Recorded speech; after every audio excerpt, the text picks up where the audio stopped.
Alhamdulillah, alhamdulillahillazi hadana subulas salam wa abhamana bi syari'atihil islam.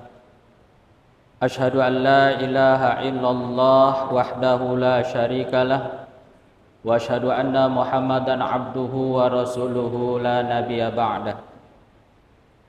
Allahumma salli wa sallim ala sayyidina Muhammadin nabiyil karim wa ala alihi wa ashabihi ajma'in, amma ba'du. Fa ya ibadallah, ittaqullaha haqqa tuqatih wa la tamutunna illa wa antum muslimun. Faqala Allahu ta'ala fil Qur'anil karim, a'udzu billahi minasy syaithanir rajim. Bismillahirrahmanirrahim. Wal 'asri innal insana lafi khusr illal ladzina amanu wa 'amilus shalihat wa tawasaw bil haqq wa tawasaw bis sabr. Kaum muslimin jamaah salat Jumat rahimakumullah. Puji syukur sama-sama kita panjatkan kehadirat Allah Subhanahu wa taala, di mana hari ini Allah masih menitipkan kepada kita iman yang tak bisa diwariskan apalagi bisa dibeli di tempat lain.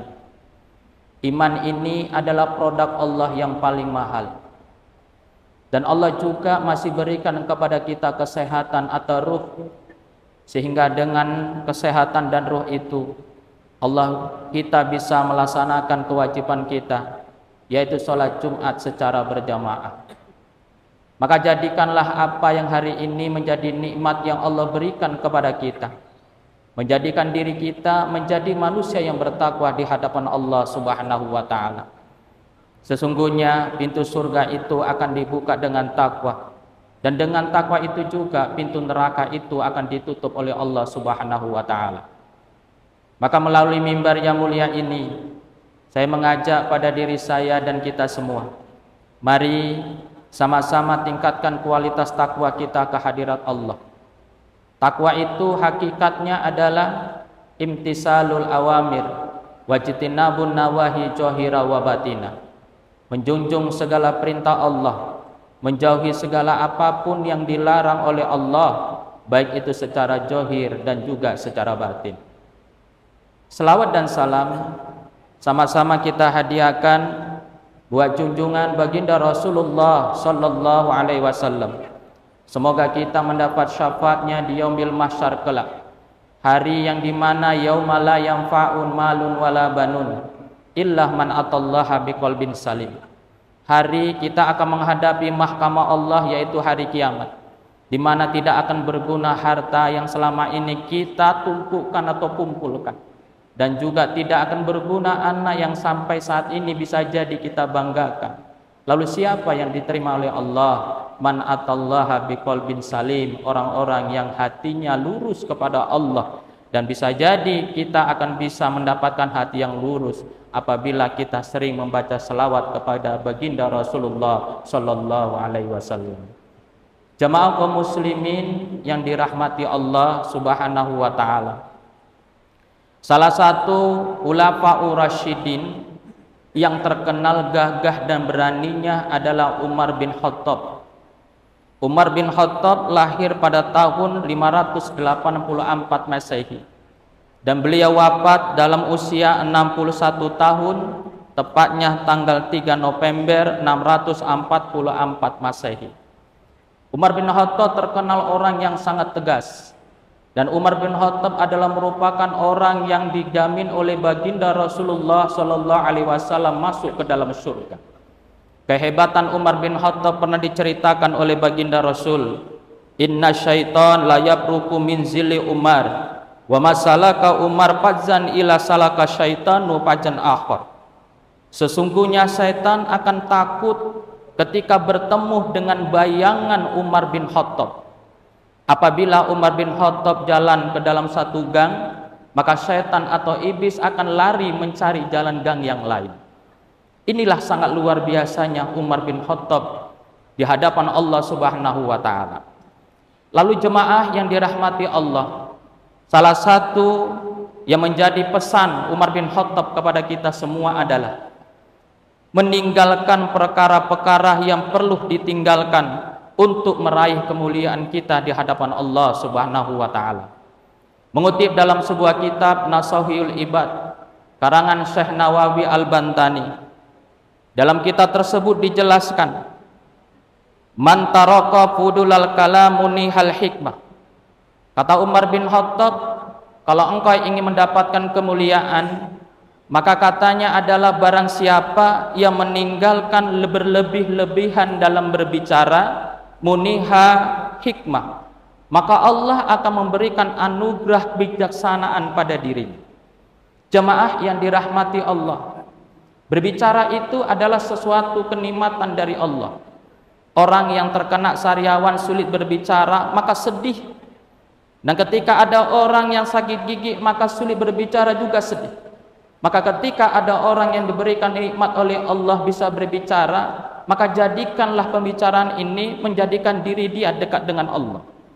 Berapa banyak orang yang masuk surga dikarenakan pembicaraan atau lisannya, tapi berapa banyak juga orang yang masuk neraka dikarenakan lisannya.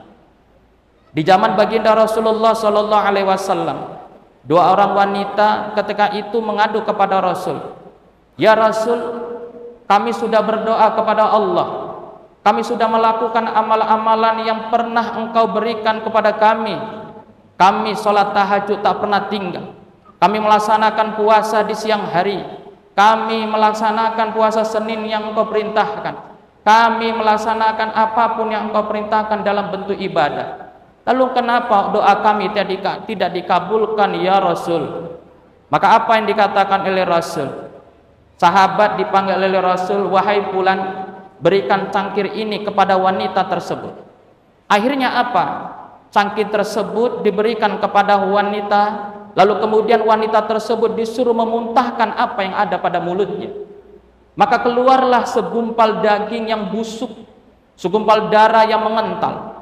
Lalu Rasul mengatakan, "Bagaimana mungkin doamu akan dikabulkan oleh Allah sementara mulutmu penuh dengan dosa dan maksiat? Bagaimana mungkin malaikat akan bertahan lama pada tubuhmu sementara orang yang berbohong, yang terlalu banyak berbicara mengakibatkan mulutnya busuk di hadapan para malaikat?" Maka salah satu yang harus kita tinggalkan untuk mendapatkan kemuliaan di hadapan Allah, maka jangan berlebih-lebihan dalam berbicara. Dalam hadis Nabi baginda Rasulullah sallallahu alaihi wasallam pernah bersabda, "La tadhulu halawatul ilman qalba imri'in hatta yatruka ba'dal hadisi haqfal kazib." Iman itu manisnya tidak akan masuk ke hati seseorang kecuali andai kata dia mampu untuk meninggalkan sesuatu yang berlebihan dalam berbicara karena dikhawatirkan akan jatuh dusta pada dirinya. Artinya jemaah yang dirahmati Allah, jika memang pembicaraan yang membuat kita bisa membuat jatuh dalam sifat dusta, maka berhentilah untuk berbicara berlebihan, karena hal tersebut akan mencabut wibawa kita di hadapan manusia dan akan dicabutnya ilmu hikmah pada diri kita. Maka pesan daripada Umar bin Khattab yang pertama, jika ingin mendapatkan kemuliaan, maka janganlah engkau berlebih-lebihan dalam berbicara agar kiranya Allah memberikan ilmu hikmah kepada kita. Yang kedua, kata Umar bin Khattab, "Madimtu ala sukuti marrotan, lakinnini nadamtu alal kalami miraron." Aku tidak pernah sejarahnya menyesal ketika aku diam, tetapi berapa kali aku menyesal ketika aku berbicara. Ini artinya menandakan orang yang terlalu banyak berbicara, maka dia akan melihat berapa banyak kedustaan yang dimunculkan dan akhirnya itu akan membuat dia menyesal di hadapan Allah. Sesuatu yang sudah terucap akan sulit ditarik kembali, berbeda dengan sesuatu yang terjatuh itu gampang diambil kembali. Maka jemaah yang dirahmati Allah, kalau kita ingin iman kita seperti halnya Umar bin Khattab atau bahkan lebih, maka janganlah berlebih-lebihan dalam berbicara.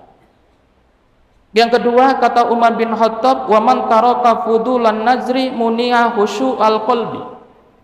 Barang siapa orang yang berlebih-lebihan melihat, maka akan dicabut khusyuk di dalam hatinya. Barang siapa orang yang berlebih-lebihan melihat, maka kehusyukan di hatinya dicabut oleh Allah. Setiap orang beribadah ingin khusyuk, dan khusyuk ini adalah buah daripada amal. Inti dari khusyuk itu adalah tazallul wal khawfi lil qalbi, merasa hina dan kemudian merasa takut kita di hadapan Allah. Berapa banyak orang yang sholat ratusan rakaat tapi ternyata khusyuknya sulit berada pada dirinya. Jangankan di luar ibadah, di dalam beribadah pun khusyuk itu sulit. Kenapa hal itu terjadi? Salah satunya adalah fudulun nazri, terlalu banyak melihat. Orang yang tidak mampu menguasai matanya, kata Sayyidina Ali, maka dia dipastikan tidak mampu menguasai hatinya. Dan khusyuk itu letaknya di hati. Lalu bagaimana mungkin hati akan tenang kalau pandangan kita begitu liar? Maka salah satu yang membuat khusyuk kita diambil oleh Allah, bisa jadi karena terlalu banyak melihat, akhirnya banyak komentar yang salah, akhirnya muncul buruk sangka. Maka hal ini perlu diwaspadai.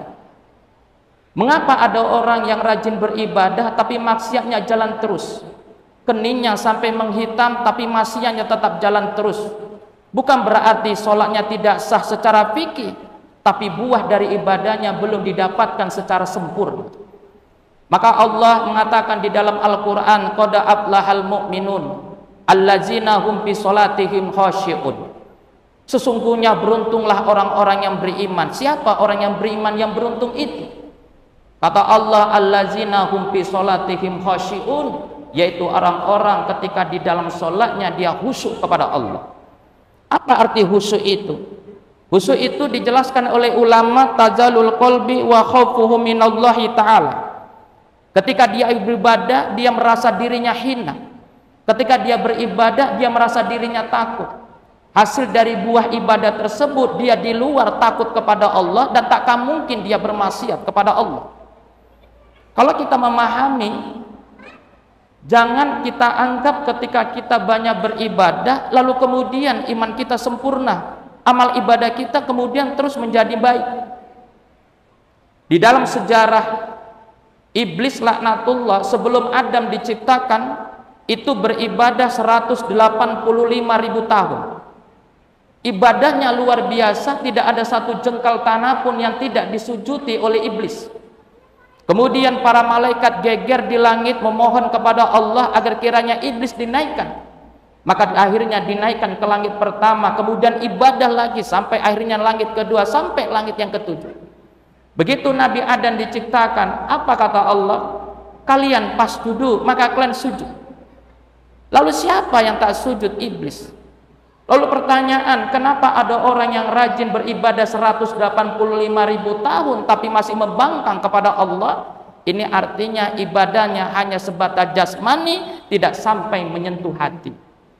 Maka jemaah yang dirahmati Allah, jika ingin menjadi orang-orang yang khusyuk, maka salah satunya adalah fudu taroka fudulan nazri, meninggalkan sesuatu yang membuat kita terlalu banyak melihat dan akhirnya hati kita menjadi lalai.